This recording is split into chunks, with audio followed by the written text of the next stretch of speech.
नहीं तो अभी कौन की जी। श्री हरि लाल की जय। जय जय श्री राधे श्याम। हरि ओम तत्सत। श्रीमते रामचंद्राय नमः। ओम नमः परमहंसास्वादित चरण कमल चिन्मकरंदाय भक्त जनमानस निवासाय श्री रामचंद्राय कृष्णाय वासुदेवाय हरे परमात्मने प्रणतक्लेशनाशाय गोविंदाय नमो नमः। गीतानाथ समारंभाम् श्रीरामानन्दानुमतिमाम् अस्मदाचार्यपर्यन्तां वन्दे गुरुपरम्पराम्। गुरुर्ब्रह्मा गुरुर्विष्णुः गुरुर्देव महेश्वरः गुरु साक्षात् परब्रह्म तस्मै श्री गुरुवे नमः। नारायणं नमस्कृत्य नरं चैव नरोत्तमं देवीं सरस्वतीं व्यासं ततो जयमुदीरये। प्रह्लाद नारद पराशर पुंडरीक व्यासाम्बरीश शुक शौनक भीष्म दाल्यान् कुमांगदार्जुन वशिष्ठ विभीषणादि पुण्यानिमान् परम भागवतान् नमामि।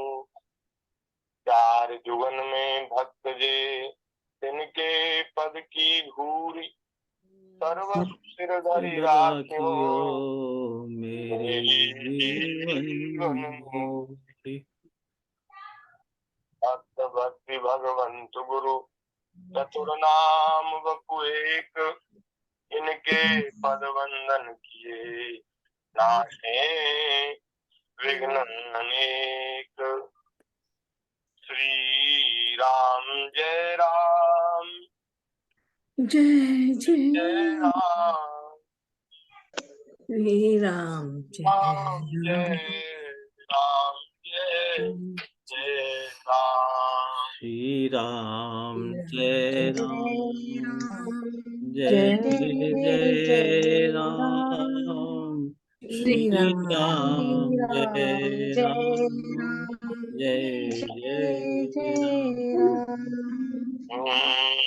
श्री राम जय राम जय जय राम।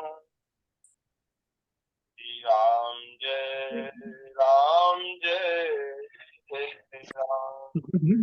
श्री राम जय राम जय जय राम। श्री राम जय राम जय जय राम। सीताराम जय सीताराम। सीताराम जय सीताराम। सीताराम जय सीताराम। सीताराम जय सीताराम।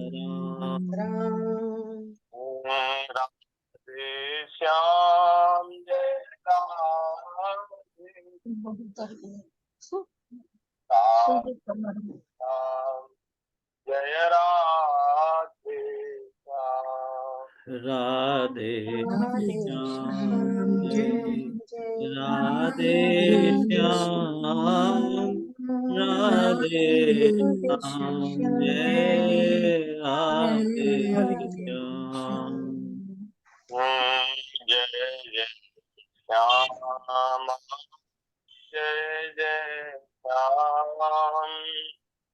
जय जय श्री वृंदावन। जय जय श्याम जय जय श्याम जय जय श्री राम जय गौ माता जय गोपाल भक्त वत्सल प्रभु दीन दयाल। जय गौ माता जय गोपाल भक्त वत्सल प्रभु दीन दयाल। जय गो माता जय गोपाल गौ रक्षा करो दीन दयाल। जय गौ माता जय गोपाल गौ रक्षा करो दीन दयाल।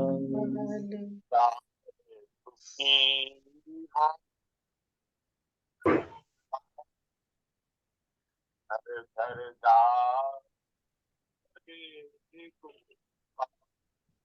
गाय सुखी हो हे नंदलाल गाय पले हर घर घर लाल। श्री जय राम जय जय राम श्री राम जय राम जय जय राम। श्री राम जय राम जय जय राम श्री राम जय राम जय जय राम। राम जय राम जय जय राम। श्री राम जय राम जय जय राम। राम जय राम जय जय राम। श्री राम जय राम जय जय जय राम। बोलिए श्री सीता रामचंद्र भगवान की जय जय। जय श्री वृंदावन बिहारी लाल की जय। जय श्री बाल कृष्ण लाल की जय। जय श्रीमद् भागवत महापुराण की जय। जय श्री सुखदेव जी महाराज की की जय। जय भगवान श्री वेद व्यास जी महाराज की जय। जय श्री 84 कोस ब्रजमंडल धाम की की जय। जय जय श्री यमुना महारानी की की जय। जय श्री गिरिराज महाराज की की जय। जय श्री सद्गुरुदेव भगवान की की जय। जय श्री गोपाष्टमी महामहोत्सव की की जय। जय जगत जननी पूज्या गौ माता की की जय। जय समस्त गो वंश की जय। जय ग्वारिया गोपाल की जय। जय सब संत हरि भक्तन की की जय। जय। जय श्री राम। बोलिए संत श्री राधा कृष्ण दास महाराज की जय। जो आज हमें ब्रज धाम से गौओं के बीच में रहकर गौ गोपाष्टमी वाले दिन हमें कथा वाच रहे हैं। जय जय प्रभु जय जय प्रभु। नारायण नारायण। हम सब लोग बड़े सौभाग्यशाली हैं। बहुत ठाकुर जी की कृपा है जो श्रीमद् भागवत जी के माध्यम से भगवान की और उनके भक्तों की परम मंगलमयी रसमयी कथा हम लोग श्रवण कर रहे हैं। और आज जो उत्सव है क्या कहना महाराज, आज तो ब्रज का बहुत विशेष उत्सव है। आज गोपाष्टमी महोत्सव है। तो सबसे पहले आप सभी भक्तों को जो इस सत्संग में अभी जुड़े हैं और आगे जो YouTube के माध्यम से सुनने वाले हैं, उन सभी को भी आप सबको श्री गोपाष्टमी महामहोत्सव की बहुत बधाई बहुत बधाई, बहुत बहुत आपको बहुत बहुत बधाई बधाई। आपको भी बहुत बहुत शुभकामनाएं। आज जो है हमारे ब्रज में महाराज एक विशेष उत्सव है। क्या उत्सव है कि आज के दिन हमारे श्री ठाकुर जी श्री बाल कृष्ण प्रभु और उनके बड़े भैया श्री दाऊ दादा, इन्होंने गैया चराने का शुभ कार्य आज से ही प्रारंभ किया। जी। ठाकुर जी गैया चराने आज पहले दिन, आज मुहूर्त देख करके आज गैया चराने गए ठाकुर जी, गौचारण करने। जय हो जय हो। तो महाराज भगवान का अवतार जिन मुख्य हेतुओं से होता है उसमें एक कारण है गौ रक्षा। आप सब लोग श्रवण करते हैं, विप्रधेनु सुर संत हित लीन मनुज अवतार। मनुष्य अवतार क्यों लेते हैं? बोले ब्राह्मणों की रक्षा के लिए, गाय की रक्षा के लिए, देवताओं की और संतों की रक्षा के लिए भगवान अवतार लेते। धर्म रक्षा के लिए और अधर्म का नाश करने के लिए भगवान अवतरित होते हैं। जब सनातन संस्कृति की, सनातन धर्म की बात की जाती है तो सनातन धर्म का मूल केंद्र बिंदु है गौ माता। बिना गाय के हमारे सनातनियों के जितने भी संस्कार हैं वो बिना गौ माता के संपन्न नहीं होंगे। कैसे संपन्न नहीं होंगे? क्योंकि भैया कोई भी संस्कार हो, है, चाहे जात कर्म संस्कार हो, चाहे नामकरण संस्कार हो, चाहे यज्ञोपवीत, कोई भी संस्कार हो, उसमें सबसे पहले देवताओं के पूजन के लिए गौ माता का दूध दही घी ये लगता है। पंचगव्य की विशेष पूजा पाठ में वो होती है, जरूरत होती है। पंचगव्य लेकर के हम लोगों का जो शरीर है पंचगव्य का वो करके आग्राहण करके और फिर हम लोगों का शरीर शुद्ध होता है और फिर हम देव पूजा के योग्य बन पाते। अब महाराज न पंचगव्य उपलब्ध होता है और न गौ माता का दूध दही घी उपलब्ध होता है। बड़ी विकट परिस्थिति है महाराज इस समय। हाँ, और हम लोग जितने भी आस्तिक धार्मिक जो लोग हैं उन लोगों को अभी समय है, हम लोगों को सावधान होना चाहिए और गौ माता की रक्षा में, सेवा में हमें बढ़ चढ़ करके भाग लेना चाहिए। नहीं तो महाराज अगर गाय नहीं होगी ना तो कुछ भी नहीं बचेगा। हमारे पूज्य गुरुदेव भगवान तो गौ माता की रक्षा के लिए बहुत बड़ी भारी मात्रा में पूरे देश में अलख जगा रहे हैं। तो महाराज जी तो बड़े विस्तार पूर्वक बताते हैं कि अगर गाय नहीं होगी तो ब्राह्मण नहीं होंगे। ब्राह्मण बोले भाई ब्राह्मण का जो आहार विहार है वो गौ माता की कृपा से ही सब संपन्न होगा। शुद्ध आहार कहाँ से मिलेगा? बोले गाय से ज्यादा शुद्ध आहार देने वाला कोई सृष्टि में दूसरा प्राणी नहीं। गौ माता का दूध भी इतना सात्विक है महाराज कि महाराज जी बताते हैं कि एक बार हम 1 महीने तक केवल गौ दुग्ध पर रहे और ना फल खाया ना कोई अन्न खाया, केवल गौ दुग्ध लेकर के महाराज जी रहे। तो महाराज जी ने कहा हमने उस समय विशेष अपने हृदय में विशेष अनुभूतियों का अनुभव किया, विशेष लाभ हमें हुआ और बहुत सात्विकता, बहुत पवित्रता हृदय में छा गई। तो महाराज जी कह रहे ये हमारी प्रेम की अनुभूति है कि गौ माता का दूध भी बहुत सात्विक है। अरे दूध भी तो महाराज बहुत बड़ी चीज है, अमृत है। गौ माता की उपस्थिति ही बहुत सात्विक है। आपके पास गैया हो और वो दूध भी न दे तो भी उसके पास बैठना, उसके शरीर पर हाथ फिराना, उसको सहलाना, इतने से भी बड़ी महाराज सात्विकता हृदय में आती है। गौ माता को चारा डालना, गौ माता को जल पिलाना, गौ माता के सुख का विधान करना, इतने से भी गौ माता की कृपा प्राप्त होती। और बहुत मैं तो महाराज, अब मैं अपनी बात कहूं, हमें तो महाराज ऐसा लगता है कि गौ माता की सेवा से हृदय की शुद्धि होती है, मन की शुद्धि होती है। जो साधन शास्त्रों में जो जितने बताए हैं मन शुद्धि के, वो तो है ही, लेकिन गौ माता की सेवा से मन की शुद्धि होती है, मन निर्मल होता है, पवित्र होता है। और जब मन पवित्र होता है तभी भगवान में लग पाता है। निर्मल मन जन सो मोहि पावा, मोहि कपट छल छिद्र न भावा। तो महाराज सनातन धर्म का केंद्र बिंदु है गौ माता। गौ माता की रक्षा के भगवान समय समय पर अवतार लेते हैं, गाय की रक्षा करते हैं।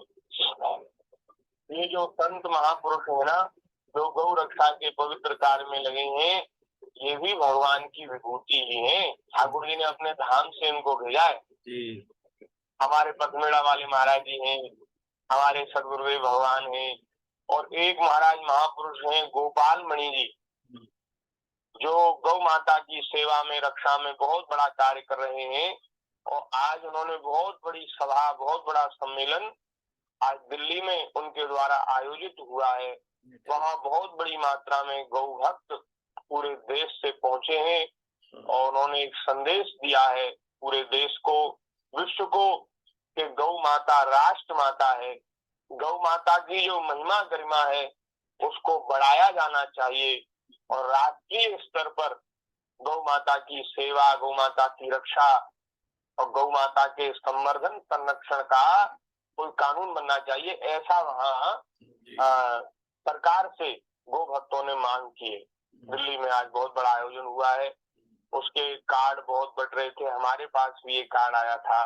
तो हम दिल्ली तो नहीं जा पाए, लेकिन यहीं रह करके हम ठाकुर जी के चरणों में ऐसी प्रार्थना करते हैं कि देश में ऐसा वातावरण बने कि गौ माता पूर्ण रूप से सुरक्षित हो जाए और संवर्धित हो, सुरक्षित हो, संवर्धित हो। और महाराज ऐसे कानून बने जिससे गौ माता की हत्या बिल्कुल बंद हो जाए। पूरे देश में कानून बने, गौ हत्या करने पर मृत्यु दंड का प्रावधान हो, ऐसी ठाकुर जी कृपा करें।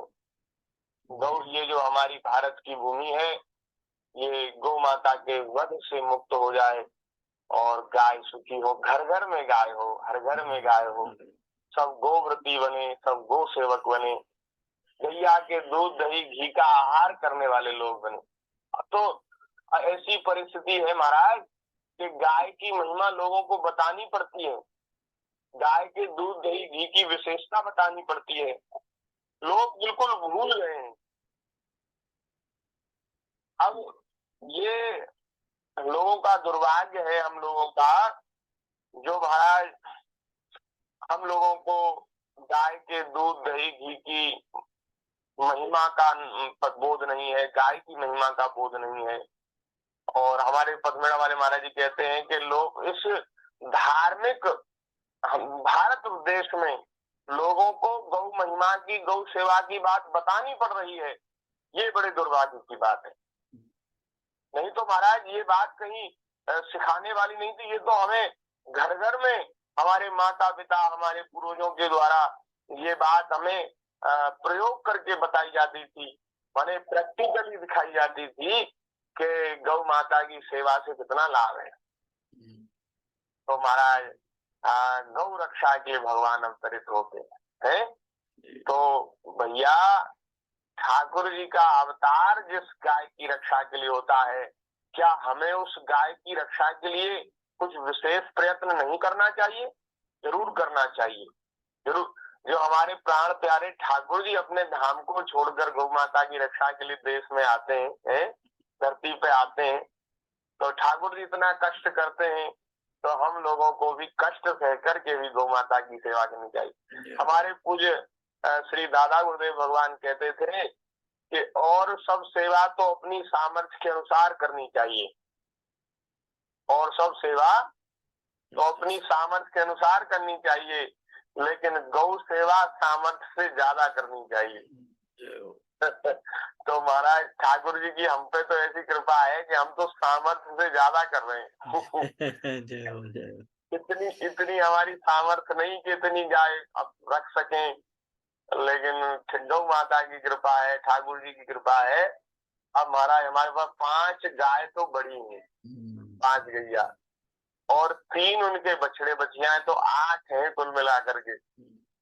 हम घर में कुल सदस्य हैं 5 और हमारे पास गैया हैं 8। सोचो आप। तो ठाकुर जी की बड़ी कृपा है। तो भैया हम निवेदन ये कर रहे थे, आज हम सवेरे भी डॉक्टर साहब से चर्चा कर रहे थे कि जब भगवान अयोध्या में श्री चक्रवर्ती महाराज दशरथ जी के यहाँ प्रकट हुए तो राम जी का मन बड़ा महाराज गौ सेवा का करता था, लेकिन वहां तो राजकुमार हैं, बड़े लाड़ प्यार दुलार से इनको रखा जाता है। मैया महाराज बड़ा ध्यान रखती हैं, तमाम सेवक हैं सेवा में, वो महाराज बाहर की गर्म हवा भी नहीं लगने देते ठाकुर जी को। कभी भगवान जब अयोध्या भ्रमण के लिए निकलते हैं, सरयू स्नान के लिए जाते हैं अथवा बगीचे में जाते हैं, तो वहां महाराज ऐसी व्यवस्था कर दी जाती है कि राम जी को कोई कष्ट न हो।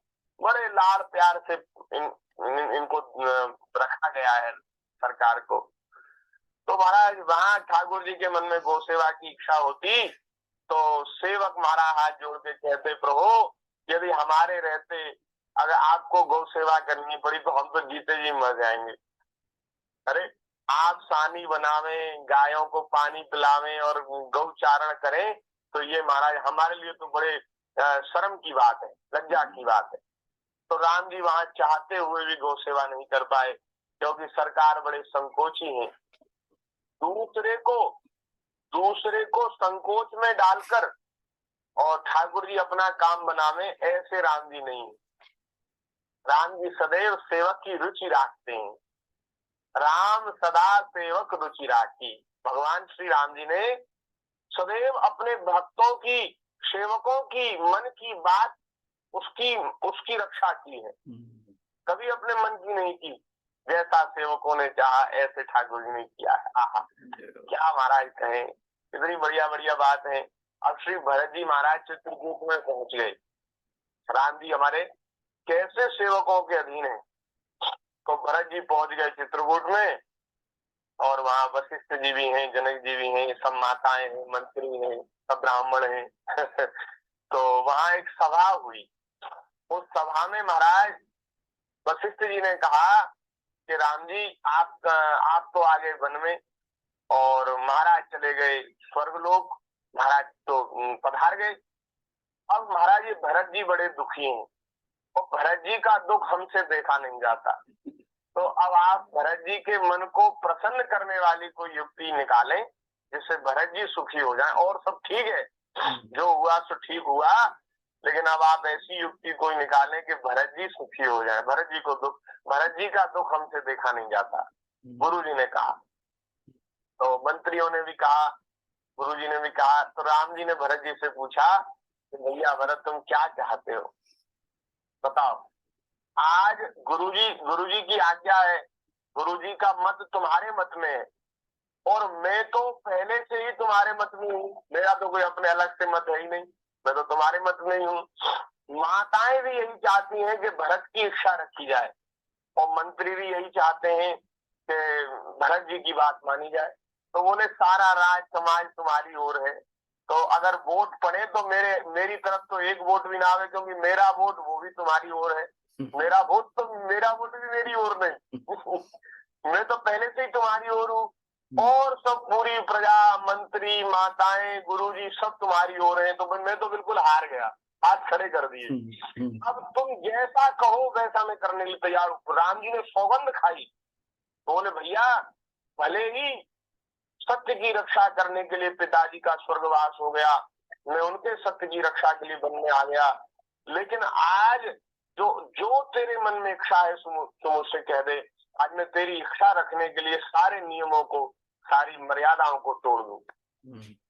होगा तो देखा जाएगा बाद में। लेकिन तेरे मन की इच्छा होनी चाहिए। तो राम जी ने अपनी प्रतिज्ञा तोड़ दी, अपने धर्म की धुरी को धारण करने वाले सरकार, उन्होंने धर्म को एक साइड रख दिया। बोले अब भरत जी जैसा कहेंगे वैसा होगा। तो भैया फिर अब जब भरत जी के ऊपर देखो, सरकार तो ऐसे दयालु हैं कि वे सेवक की रुचि रखते हैं, लेकिन सेवक का क्या कर्तव्य है?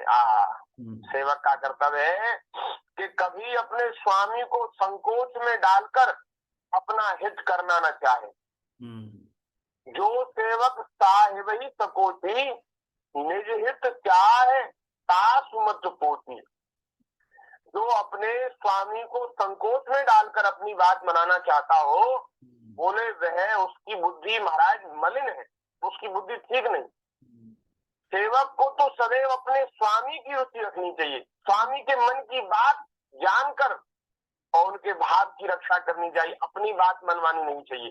भरत जी ने उस समय कहा प्रभु आपने बस इतना कह दिया और मेरा तो मुझे आनंद हो गया, मैं अपनी बात मनाने यहाँ नहीं आया हूँ, मैं तो प्रभु इसलिए आया हूँ कि मैं आपके चरणों की सेवा में यही वन में रह सकूं।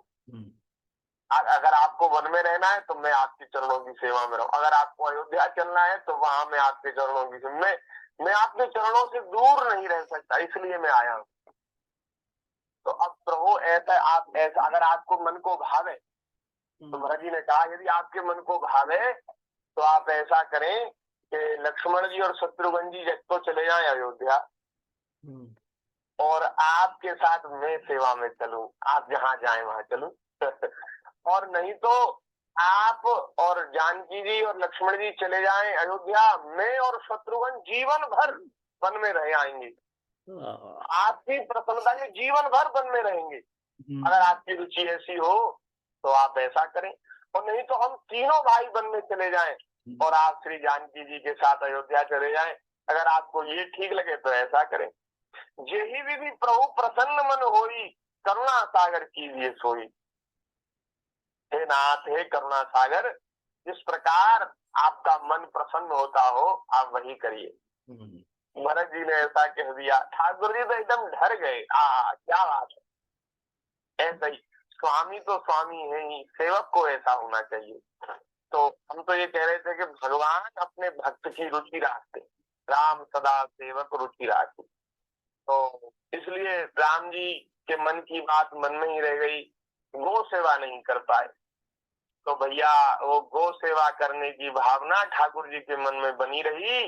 और अब की बार जब कृष्णावतार का समय आया, द्वापर का अंत, द्वापर के अंतिम समय में जब भगवान को धर्म की रक्षा के लिए, साधु की, विप्र की, गौ की रक्षा के लिए जब धरती पे आना था, तब महाराज ठाकुर जी ने विचार किया कि अब के राज घराने में नहीं जाएंगे।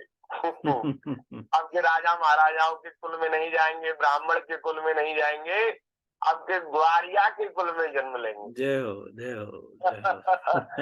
ठाकुर जी गौ सेवा करने के लिए ग्वारिया बन गए। श्री कृष्ण रूप में श्री जन्म तो लिया वसुदेव जी के यहाँ, लेकिन महाराज एक रूप से नंद बाबा के यहाँ भी अवतरित हुए।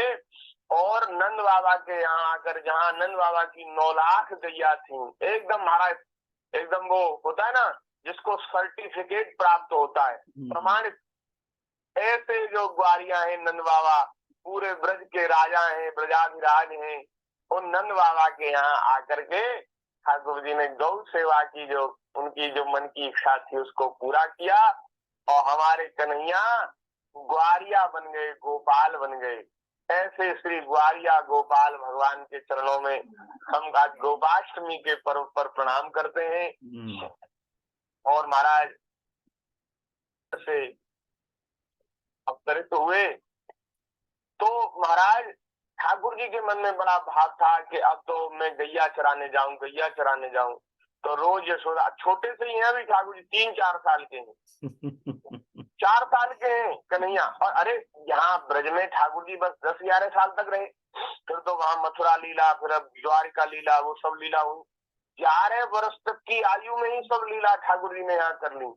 आप सोचिए 4 वर्ष की जब आयु के ठाकुर जी हो गए, तो ठाकुर जी महाराज रोज रोज अपने कमर में फेंट बांधकर और उसमें बांसुरी लगाकर और अपने सिर पे वो गायों के पैर में बांधने का लोमना, गायों के पैर में बांधने की जो रस्सी होती है ना, जो दूध निकालते समय गायों के पैर में बांधते हैं लोग, उसको लोमना कहते हैं।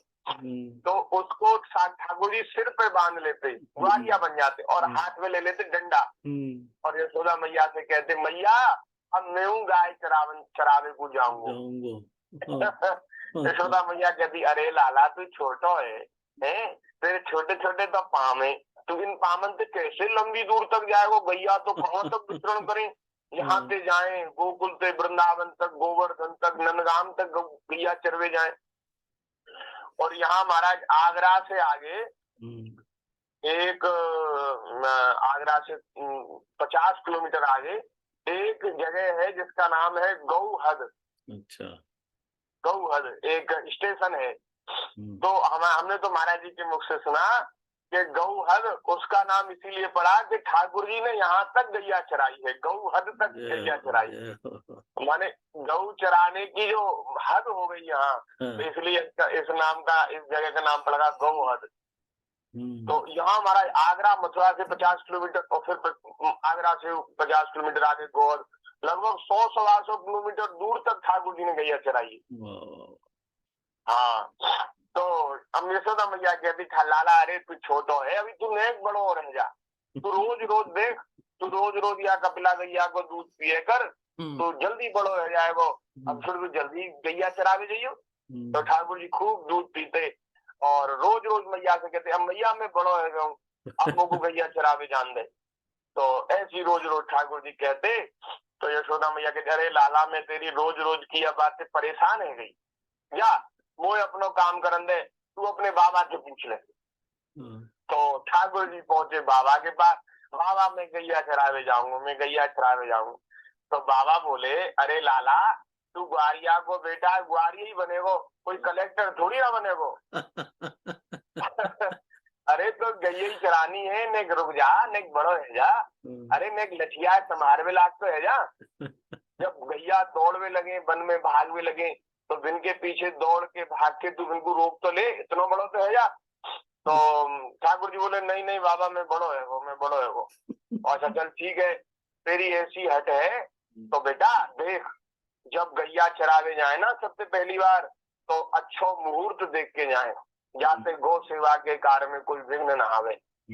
तो हम पुरोहित जी को बुलाएंगे, गुरु जी को बुलाएंगे और उनसे बढ़िया मुहूर्त पूछेंगे, तो अच्छे शुभ मुहूर्त में तो गैया चरावे जाइयो। ठाकुर जी राजी है गए और गर्गाचार्य जी आए, गर्गाचार्य जी को बुलाया गया और महाराज उन्होंने मुहूर्त बताया कि अरे बाबा तेरो लाला कन्हैया है ना, ये तो मुहूर्त देख के ही रोयो है, यानी जो जिद करी है ना ये मुहूर्त देख के ही करी है। अभी कार्तिक को महीना चल रहा है और ये अष्टमी तिथि जो आवे वाली है ना, ये बहुत बढ़िया मुहूर्त है।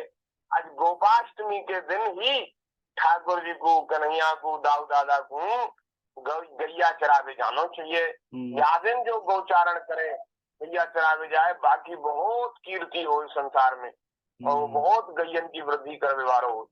तो ऐसा मुहूर्त शोधन करके बताया गर्गाचार्य जी ने और अच्छे शुभ मुहूर्त में जब है समय आयो तो ठाकुर जी को बड़ा सुंदर श्रृंगार किया गयो, ठाकुर जी को पूजन कियो, गैयन को पूजन कियो, बछड़न को पूजन कियो और ठाकुर जी के हाथ में एक छड़ी दे दी, तो गो रक्षा के लिए, गायों के ऊपर प्रहार करने के लिए नहीं, जो गाय के ऊपर प्रहार करने वाला है उसको दंडित करने के लिए जो डंडा रखा जाता है, दंड, तो इसलिए है डंडा। डंडा क्यों रखते हुआ दिया कि कहीं कोई जंगली पशु, कोई हिंसक पशु गायों के ऊपर प्रहार करने लग जाए, आक्रमण करने लग जाए, तो उसको मारने के लिए, उसको भगाने के लिए रखा जाता है डंडा। अब कभी कभी तो कुत्ते भी गायों के ऊपर भौंकने लग जाते हैं, तो उनको डराने के लिए डंडा रखा जाता है, गायों के ऊपर प्रहार करने के लिए नहीं। तो ठाकुर जी के हाथ में डंडा दियो और ठाकुर जी गैया चराने गए चले। प्रथम गोचारण चले कन्हार प्रथम गोचारण चले कन्हाई। माथे मुकुट पीतांबर की छवि, माथे मुकुट पीतांबर की छवि। वनमाला पहराई पहराई, वनमाला पहराई पहराई। प्रथम गोचारण चले कन्हाई, प्रथम गोचारण चले कन्हाई।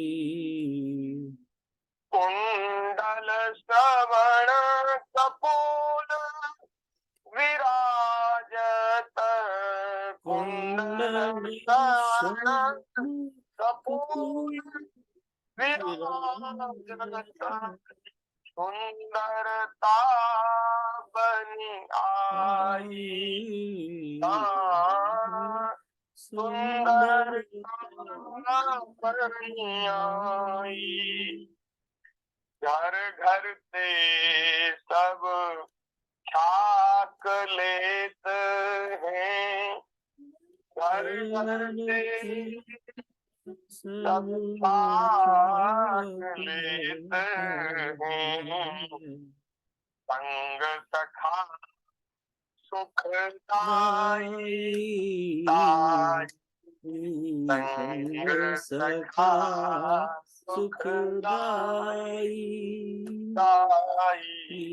प्रथम गोचारण चले कन्हाई, प्रथम गोचारण चले कन्हाई।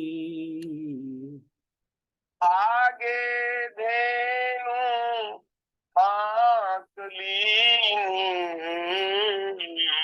आगे धेनु आंकली,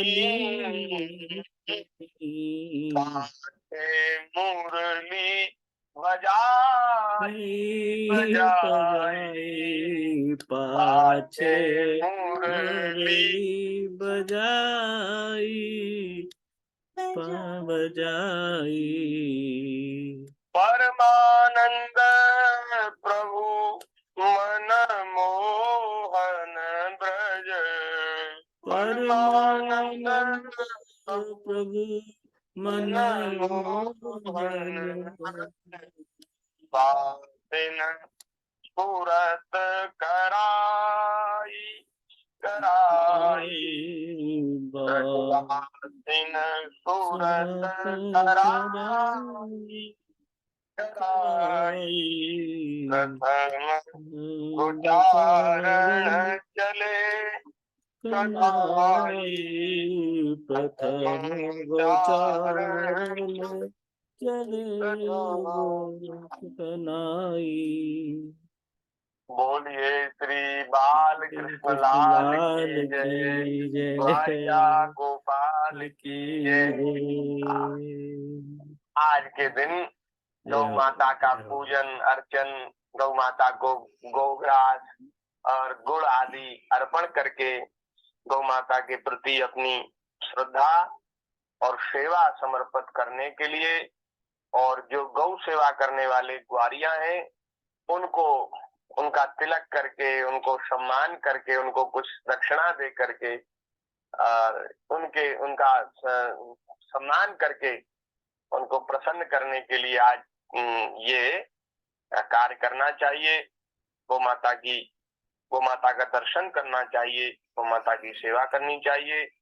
तो आज जो है भागवत जी की जो चर्चा होने वाली है, अब जितना समय बचा है ठाकुर जी की दया से थोड़ी देर ही आज तो पर्व है इसलिए थोड़ी ज्यादा चर्चा हो गई, तो जितना समय बचा है उतनी देर तो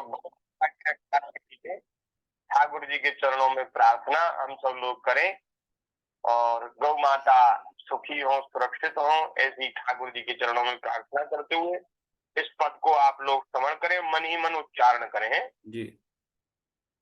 श्री गौ माता की जय।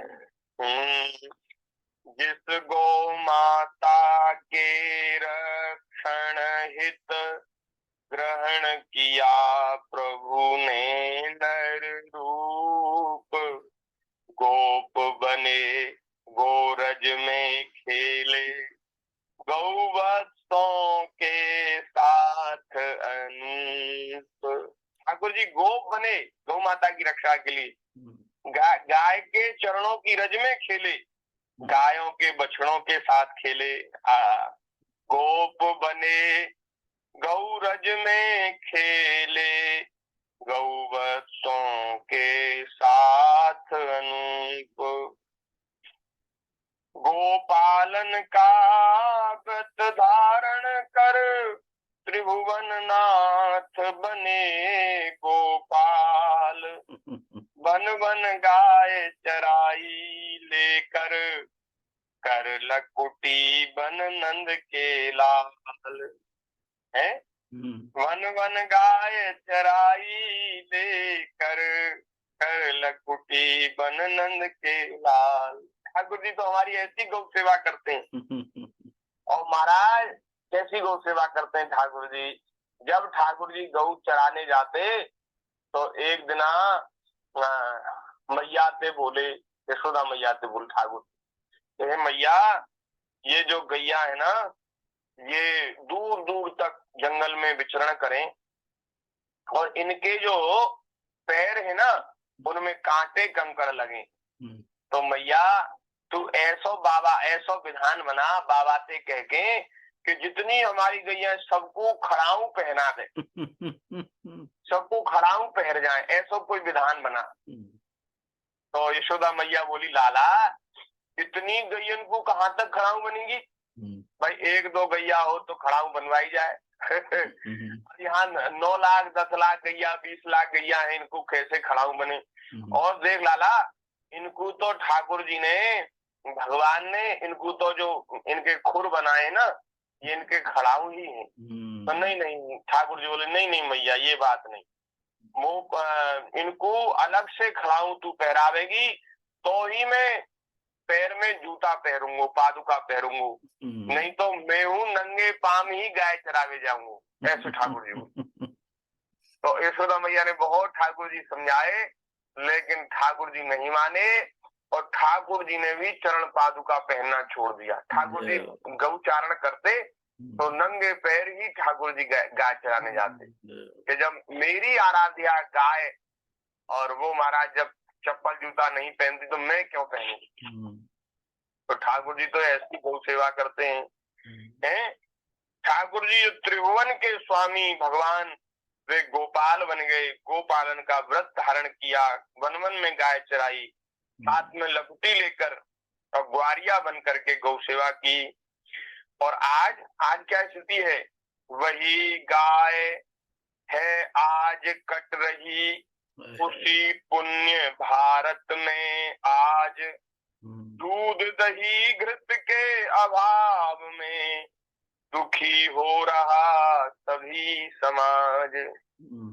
दूध दही घृत के अभाव में दुखी हो रहा सभी समाज। सारा संसार दुखी है। क्यों दुखी है? शुद्ध आहार प्राप्त नहीं हो रहा इसलिए दुखी है। ये शरीरों में नए नए रोग क्यों बन रहे हैं?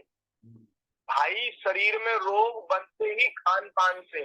आप बताओ, आप किसी से भी, चाहे आप आयुर्वेदिक डॉक्टर से पूछ लो, चाहे अंग्रेजी डॉक्टर से पूछ लो, चाहे और किसी संसार के डॉक्टर से पूछ, शरीर में रोग कैसे बनेगा? शरीर में रोग बनेगा खान पान से बनेगा, है? शरीर में रोग खान पान से बनेगा। और जो हम जिस वातावरण में रह रहे हैं उस वातावरण के प्रभाव से शरीर में कोई रोग बनेगा। अब इतने महाराज ऐसे ऐसे रोग हो रहे हैं जिनकी औषधि भी नहीं है, दवाई भी नहीं बनी है और उन रोगों का कोई इलाज नहीं। बेचारी प्रजा, पूरा संसार उन रोगों से ग्रस्त है और दुखी है। क्यों दुखी है? क्योंकि हम गौ माता से विमुख हो गए। गाय के दूध दही घी को मिलता ही नहीं। दूध शहर में बाजार में पैकेट में दूध आता है और वो डिब्बे में घी आता है, न जाने कब कब का बनाया जाता है, कैसा कैसा होता है, केमिकल डाल के बनता है कि महाराज न जाने कैसे बनता है, भगवान जाने। तो भैया ये सारा संसार जो दुखी है वो दूध दही घृत के अभाव में दुखी हो रहा है, गौ माता की सेवा के बिना दुखी हो रहा है। प्रभु सबको सद्बुद्धि दो, सबको सबका हरो, तुरंत घोर अज्ञान। प्रभु सबको सद्बुद्धि दो, सबका हरो, तुरंत घोर अज्ञान। बहु अवध्य हो मिट जाए सब पाप ताप दुर्भाग्य महान। बहु अवध्य हो मिट जाए सब पाप ताप दुर्भाग्य महान। भगवन ऐसी सन्मति दो, हो जिससे गौ हत्या सब बंद। पुण्य भूमि का महापाप यह मिटे सर्वथा आनंद कंद। फूले फले पुनः भारत में, गौधन सुख पूर्वक स्वच्छंद। वहे दूध दही घी की सरिता, वहे दूध दही घी की सरिता। बड़े प्रजाजन में आनंद, बड़े प्रजा जन में आनंद। बोलिए भक्तवत्सल भगवान की जय, गौ माता की जय, वारिया गोपाल की जय, गोपाष्टमी महोत्सव की जय। जय जय श्री राधे श्याम भगवान की जय। महाराज हम लोगों ने श्रवण किया कि श्री प्रहलाद जी जब उन्होंने ये बात कही कि भगवान की भक्ति तो मैं नहीं छोड़ सकता, ठाकुर जी का भजन नहीं छोड़ सकता, पिताजी जो आप करना चाहें सो कर लो। तो महाराज तुरंत हिरण्याकश्यप ने आज्ञा दी अपने सेवकों को इसको मार डालो, मार दो इसको। लेकिन महाराज जब उनके ऊपर अस्त्र शस्त्रों से प्रहार किए जा रहे थे तो उस समय श्री प्रहलाद जी का चित्त परमात्मा में लगा हुआ था, है जो मन वाणी के गोचर सर्वात्मा समस्त शक्तियों के आधार एवं परब्रह्म है। इसलिए उनके सारे प्रहार ठीक वैसे ही निष्फल हो गए जैसे भाग्यहीनों के बड़े बड़े उद्योग धंधे व्यर्थ हो जाते। जब भाग्य जिसका साथ नहीं देता उनका कोई काम नहीं बनता।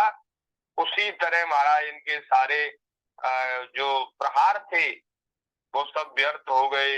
बहुत प्रयास किए गए, वो हमने आपको सुनाया सब क्या क्या किया गया प्रहलाद जी को मारने के लिए।